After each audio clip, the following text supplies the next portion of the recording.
Bene, dunque io vi presento un lavoro che abbiamo fatto in realtà in collaborazione con i colleghi del reparto delle malattie infettive. Il lavoro che abbiamo fatto è stato svolto, guidato dal centro ipertensione di cui io faccio parte come referente della clinica medica di Udine, e è stato frutto anche di una pubblicazione su una bella rivista che vedete qui indicata nella slide nel 2021. Il titolo è, lo dico in italiano,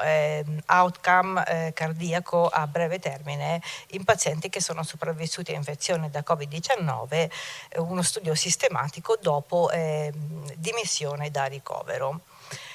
Introduco dicendo che ormai sappiamo tutti quanto sia alta la mortalità e la morbidità dovute alla pandemia da Covid-19 in tutto il mondo e diciamo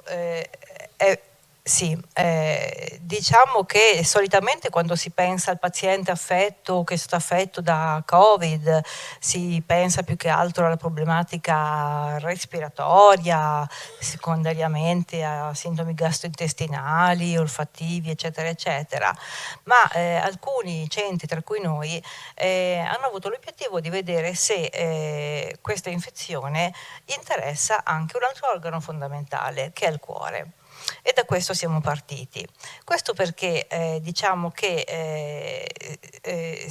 già alcuni studi avevano dimostrato che c'è un interessamento nella fase acuta della patologia da Covid,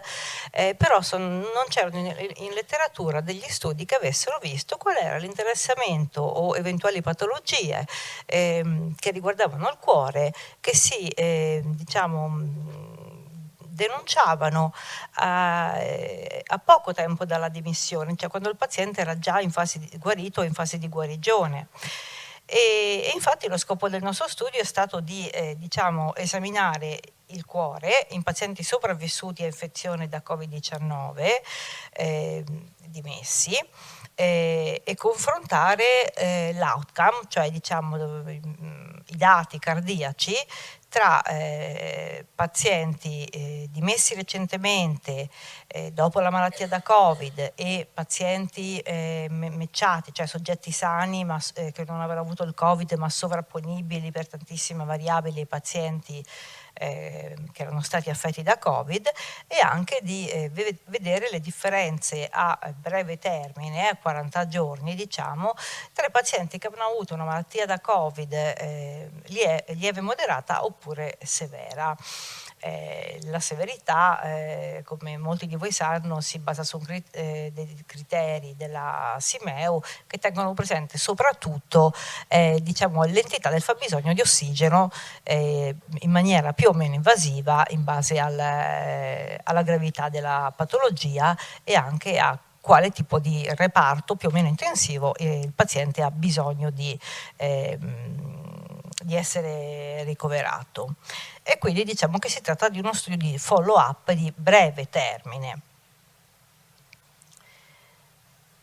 In maniera molto sintetica, praticamente noi cosa abbiamo fatto? Abbiamo reclutato 105 pazienti, 79 maschi, restanti femmine di età media 57 più o meno 15 anni, che erano stati ricoverati in reparti a varia intensità di cure per malattia da Covid o lieve severa oppure o lieve moderata oppure severa. Che poi venivano dimessi, ma in cui i colleghi delle malattie infettive programmavano un follow-up, cioè dei controlli seriati ambulatoriali. Dopo una media di circa 41 giorni, cioè poco più di un mese, noi abbiamo richiamato 105 di questi pazienti a cui abbiamo fatto tutti una ecocardiografia in maniera molto esaustiva, ovvero valutando una miriade di parametri ecocardiografici che non posso ovviamente enunciare, altrimenti ci metteremmo 8 tabelle e 3 ore, e li abbiamo confrontati con 105 soggetti matchati, vuol dire che erano sovrapponibili come caratteristiche basic, cioè sesso, età, diciamo BMI, ma anche eventuali terapie o altre patologie. Per vedere appunto le differenze tra cuore del paziente ex-Covid e cuore del paziente che non aveva avuto Covid.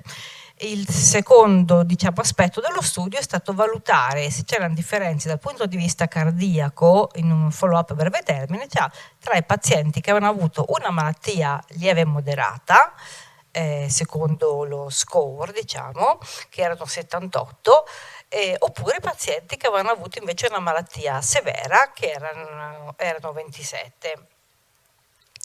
E qua vediamo direttamente i risultati. Per brevità io non posso presentare tabelle o figure, per cui espongo i risultati in maniera descrittiva.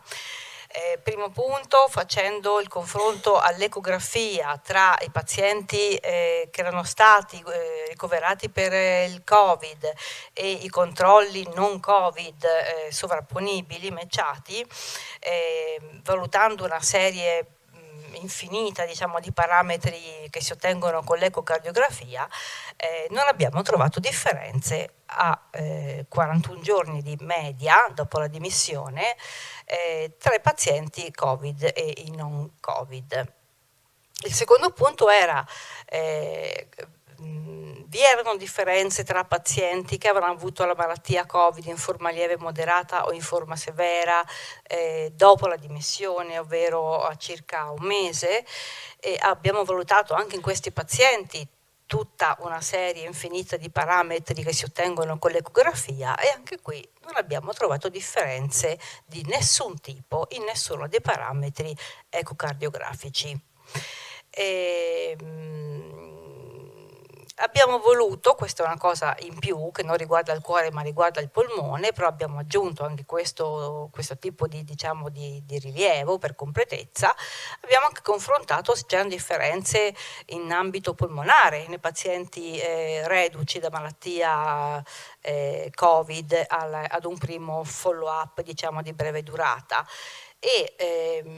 qui abbiamo trovato un piccolo risultato, una piccola differenza, ovvero i pazienti sono stati sottoposti a ecografia polmonare che valuta se c'è un polmone sano, un paziente lievemente compromesso o un polmone gravemente compromesso mediante l'ecografia polmonare, e abbiamo visto che pazienti che avevano avuto una forma severa avevano delle leggere alterazioni, diciamo più alterazioni polmonari rispetto ai pazienti che avevano avuto una forma lieve e moderata, ma che per fortuna in questi pazienti in cui permaneva un difetto a livello polmonare ecografico, questo difetto era di livello lieve, e questo insomma era un risultato che ci ha reso contenti. Qui non l'ho scritto, ma lo dico a voce: abbiamo fatto anche il lavoro anche a livello di elettrocardiogramma e non abbiamo trovato differenze tra pazienti Covid e non Covid e tra pazienti con forma lieve e moderata o con forma severa di Covid. E quindi concludo dicendo che in un follow-up di breve durata, perché si trattava di 40 giorni di media dopo la dimissione, dimessi appunto dopo un ricovero per varia gravità di malattia Covid-19, non abbiamo riscontrato anomalie cardiache rispetto al gruppo di controllo non Covid, né differenze di tantissimi parametri cardiaci tra i pazienti che avevano avuto diversa gravità, severità della malattia da Covid-19. Ovviamente questo studio ha dei piccoli grandi limiti, nel senso che è comunque uno studio trasversale, è una specie di fotografia fatta in un momento specifico, non è uno studio longitudinale, non è uno studio che si può fare in acuto, perché pazienti che vengono ricoverati nei reparti Covid sono dei pazienti in cui è difficile fare un'ecografia, perché l'ecografo è uno strumento molto grande, i pazienti vanno messi in una posizione particolare, essendo pazienti spesso intubati non puoi muoverli, diciamo, spostarli come vuoi, e inoltre è uno studio trasversale, ovvero sarebbe interessante quello che poi in parte abbiamo fatto, ma non lo racconto in questa sede per brevità, di richiamarli dopo ulteriori 2 mesi e vedere e rifare lo stesso tipo, diciamo, di valutazioni. Occorrerebbero studi più ampi come dimensioni e studi con un follow up diciamo di ancora più lungo termine, per vedere se ci sono delle anomalie residue cardiache o polmonari in questi pazienti, e questo ce lo proponiamo di fare magari nell'ambito di quest'anno, il prossimo anno, quindi con un follow up di 2 o 3 anni.